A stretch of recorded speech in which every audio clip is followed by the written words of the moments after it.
Ganito magtapon ang mga mayayaman dito sa Amerika. O, sus, kung ano-ano na lang ang iyong... Jackpot na naman sa pamamasura si Johannes Andyan. Mula sa mga bagong couches, mga chair, mga make-up at kung ano-ano pa. Umpisahan natin ito sa nangyari kahapon. May nadaanan pala kami na ladder sa kalsada. Aba, kinuha namin kaagad guys. Bagong-bago pa kasi. Nindot. Hello, I like it. Hello guys. This is really jackpot, guys. Oh, everything there and the Uy, hala ka there. It's grounded.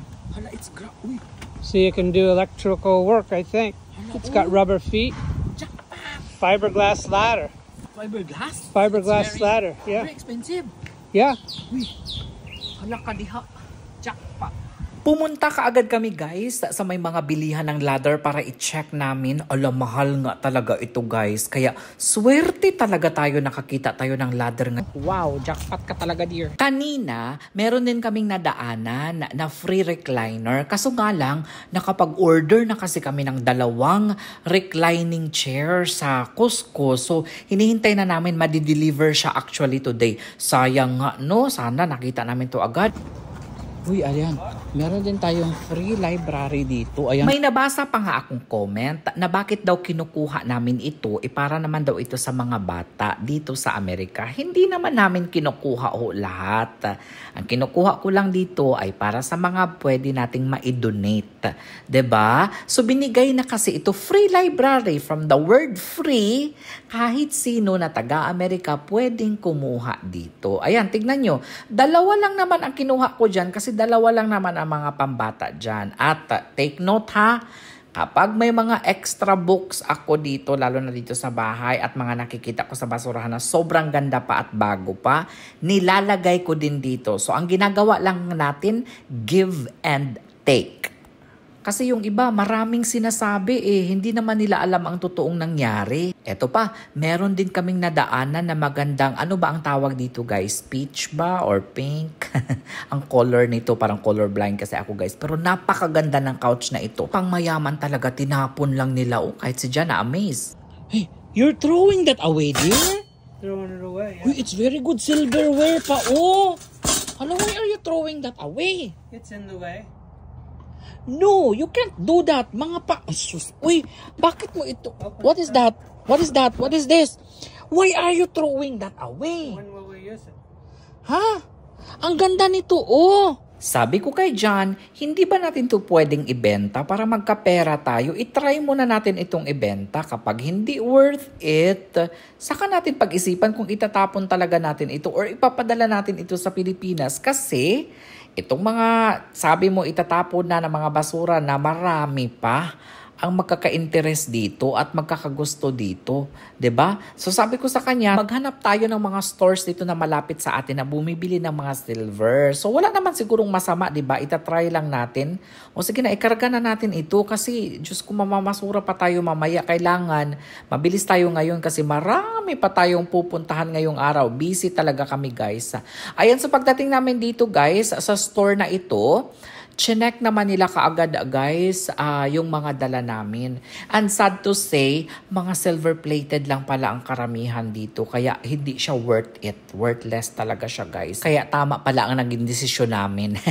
Itatapon na lang natin yun. Marami din na magkaka-interest niyan ha. Ilalagay namin yun sa kalsada. Marami pa ang kukuha nun. At habang pauwi na kami, nakita namin itong tumpok ng basura. Parang promising siya. Bumaba kami kaagad kasi parang may toys. Bilis!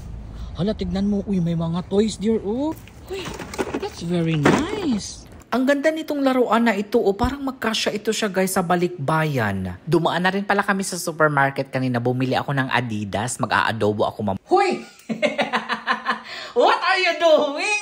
They should have manicure. Why did you buy this? Nung una nakita ko na ninil cutter ni Jan ito. Tapos ito naman, wire cutter naman ang ginamit niya. Sabi ko, hindi ganyan ang paglinis ng kuko na yan.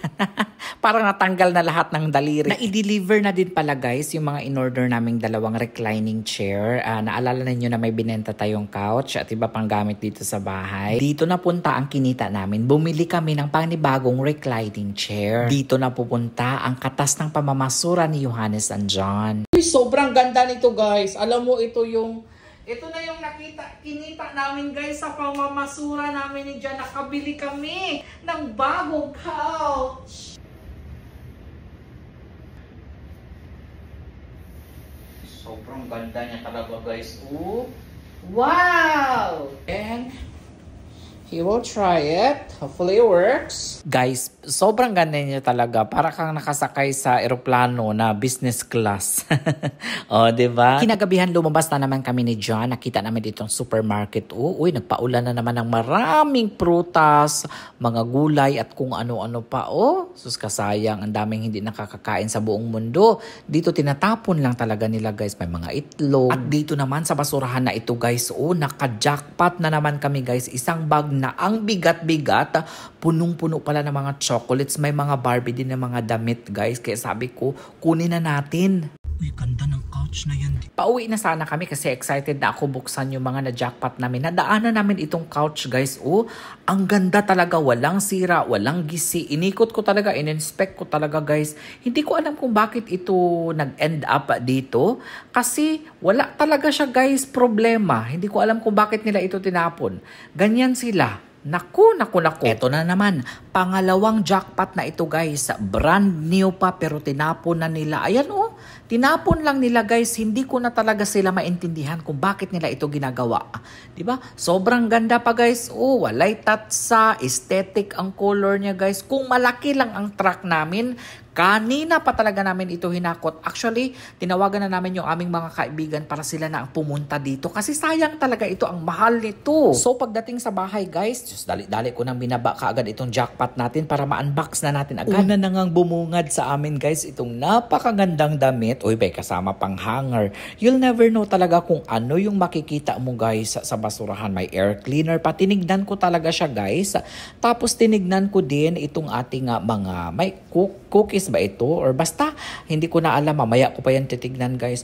Mga makeup sobrang dami. Alam niyo kung bakit nila ito tinapon? As I've always said, kasi nga mga box, gisi, yung iba wala ng box. May mga electronics din, mga fast charger, even mga earphones, ayan, pinagtatapon lang nila, ayan. Sobrang daming chocolates dyan pero wala akong kinuha guys kasi natunaw na siya. I think kaninang tanghali pa nila ito tinapon. So, nasira talaga ang mga chocolate. Actually, may binuksan si Jan na isa, tinikman niya. Masarap naman daw kasi tunaw. Sus, grabe yung mga nakuha namin ngayong gabi. Hindi ka talaga makapaniwala.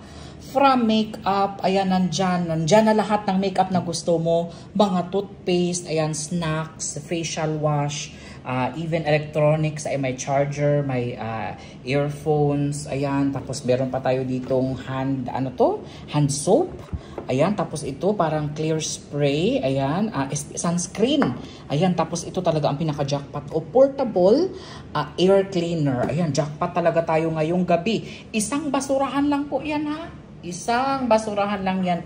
Ganito sila magtapon dito. Kaya abangan ninyo guys ang next adventure na naman ni Johannes and John.